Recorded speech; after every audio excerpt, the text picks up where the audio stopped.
കോവയ്ക്ക പിന്നെ അതിങ്ങനെ നീളത്തിൽ രണ്ടായിട്ട് മുറിച്ച് നീളത്തിൽ അരിഞ്ഞ് എടുത്തിട്ടുണ്ട്. അത് നമുക്കൊന്ന് മാഗ്നേറ്റ് ചെയ്യാനായിട്ട് വയ്ക്കാം. അതിലേക്ക് 1/2 സ്പൂൺ കുരുമുളക് പൊടി, ആവശ്യത്തിന് ഉപ്പ്, കുറച്ച് മഞ്ഞൾപ്പൊടി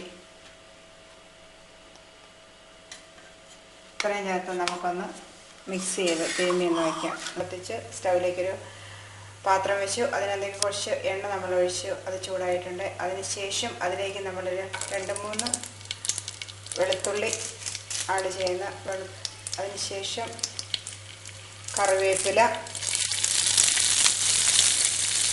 നമ്മൾ എടുത്ത് മാഗ്നേറ്റ് ചെയ്ത് വെച്ചിരിക്കുന്ന ഈ സാധനം ഇതിനകത്തേക്ക് ചേർക്കണം.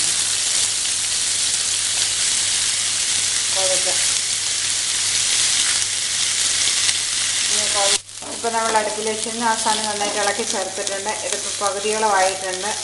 ഇനി നമുക്ക് കുറച്ചും കൂടെ ഇപ്പോൾ നമ്മുടെ ഈ സാധനം റെഡി ആയിട്ടുണ്ട്. നമുക്കിനി ഒരു സർവിംഗ് ഡിഷിലേക്ക്